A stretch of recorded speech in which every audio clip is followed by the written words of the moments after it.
Assalamualaikum warahmatullahi wabarakatuh. Alhamdulillahirabbil alamin.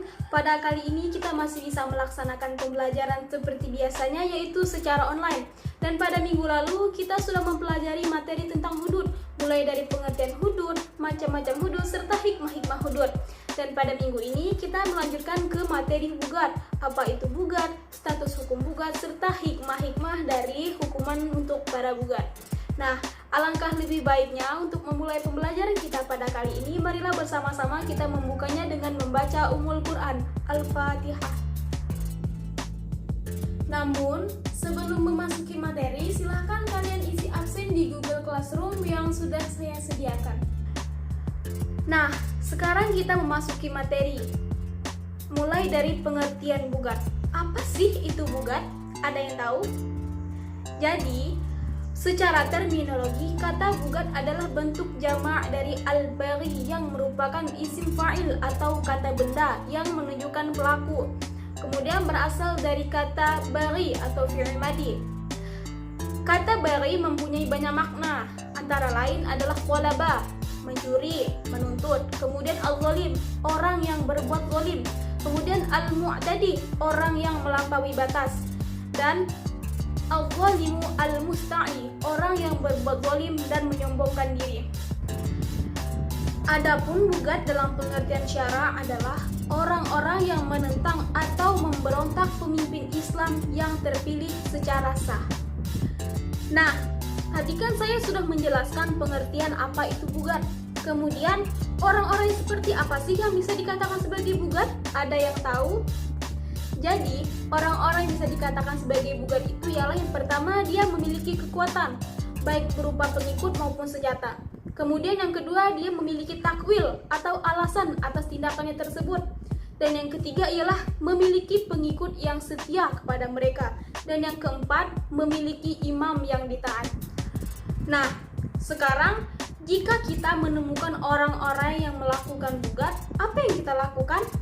Apakah kita langsung memerangi? Tentu saja tidak, bukan?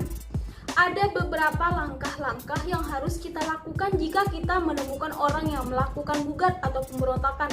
Yang pertama ialah mengirim utusan kepada mereka agar diketahui sebab-sebab pemberontakan yang mereka lakukan. Apabila sebab-sebab itu disebabkan karena ketidaktahuan mereka atau keraguan mereka, mereka harus diyakinkan hingga ketidaktahuan atau keraguan itu hilang. Kemudian, apabila tindakan pertama tidak berhasil, maka tindakan selanjutnya adalah menasihati dan mengajak mereka agar mau mentaati imam ya. Kemudian, jika usaha kedua tidak berhasil juga, maka usaha selanjutnya adalah memberi ultimatum atau ancaman bahwa mereka akan diperangi. Jika setelah munculnya ultimatum itu mereka meminta waktu, maka harus diteliti terlebih dahulu apakah waktu yang diminta tersebut digunakan untuk memikirkan kembali pendapat mereka atau sekedar mengulur waktu.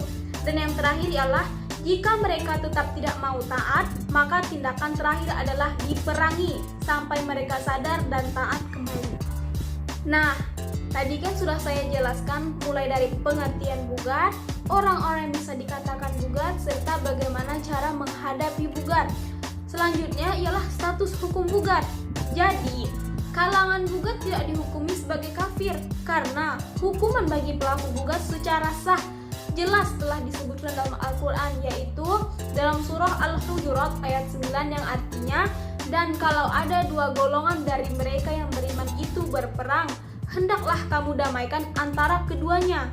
Tapi kalau yang satu melanggar perjanjian terhadap yang lain, hendaklah yang melanggar perjanjian itu kamu perangi sampai surut kembali kepada perintah Allah.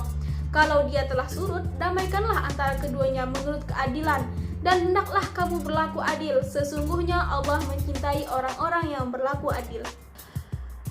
Kemudian ialah hukum memerangi bugat. Nah, dalam hal ini para ulama membagi perang terhadap kaum bugat dalam dua kategori. Yang pertama ialah bugat yang wajib diperangi. Yang kedua ialah bugat mubah atau boleh diperangi. Nah, bagaimana sih bugat yang wajib diperangi itu? Jadi, bugat yang wajib diperangi itu ialah bugat yang melakukan salah satu dari tindakan berikut. Yang pertama ialah menyerang wanita dalam kawasan Ahlul Al-Adli, yaitu suatu perkampungan di mana masyarakat sipil biasa hidup, kemudian merintangi atau menghambat perjuangan jihad melawan kaum musyrik. Dan yang selanjutnya ialah mengambil bagian dari Baitul Mal Muslimin secara tidak sah. Selanjutnya, tidak mau menyerahkan hak yang telah diwajibkan atas mereka, baik menyangkut hak Allah seperti zakat maupun hak makhluk seperti pajak, hutang, dan lain-lain. Yang terakhir ialah secara jelas mengadakan pembangkangan untuk menjatuhkan imam atau pemimpin yang telah sah dibaiat dan wajib ditaati. Nah, tadi kan sudah saya jelaskan mulai dari pengertian bugat, status hukum bugat, orang-orang bisa dikatakan bugat. Kemudian apa sih hikmah dari hukuman bugat ini? Jadi ialah yang pertama, seseorang atau sekelompok organisasi tidak akan mudah memusuhi atau membangkang dengan memberontak terhadap negara yang terbentuk secara sah. Kemudian, seseorang atau sekelompok organisasi akan memahami betapa hukum Islam benar-benar melindungi kedaulatan negara yang sah secara hukum. Karena kehadiran negara yang damai dan adil dapat mengantarkan umat manusia beragama yang damai dan tentram. Selanjutnya, menghindarkan manusia atau kelompok organisasi dari berbuat kesemena-menaan yang tidak melewati jalur konstitusi yang diakui negara. Oleh karena itu, pemberontak sangat berbahaya bagi keutuhan suatu bangsa dan negara yang sah. Selanjutnya ialah membuat jera pelaku bugat untuk tidak memberontak dan dapat kembali dan taubat mengakui negara yang sah secara konstitusional dan hukum Islam. Yang terakhir, jika terdapat perbedaan pendapat terkait dengan pemerintahan, maka harus disalurkan dengan cara yang baik pula. Jadi kesimpulannya adalah bugat itu merupakan sekelompok orang yang melakukan pemberontakan terhadap pemerintahan yang terpilih secara sah, baik secara konstitusional maupun secara agama. Kemudian tindakan hukum terhadap bugat itu, jika kita menemukan sekelompok orang yang melakukan bugat, maka hal yang pertama kita lakukan adalah menasehati mereka bahwa perbuatan yang mereka lakukan itu merupakan perbuatan yang sangat terlarang. Kemudian jika bugat itu bertaubat, maka taubatnya diterima. Oleh karena itu, para bugat yang ditawan tidak boleh diperlakukan secara kasar, apalagi dibunuh. Mereka cukup ditahan saja sampai mereka sadar. Jadi itulah sedikit penjelasan saya tentang bugat atau pemberontak. Semoga kita bisa mengambil hikmahnya dan kita bisa mengamalkan sifat-sifat yang baik untuk terjun ke masyarakat. Nah, untuk menutup pembelajaran kita pada kali ini, marilah bersama-sama kita mengucapkan hamdalah. Alhamdulillahirrabbilalamin. Akhir kata, wassalamualaikum warahmatullahi wabarakatuh.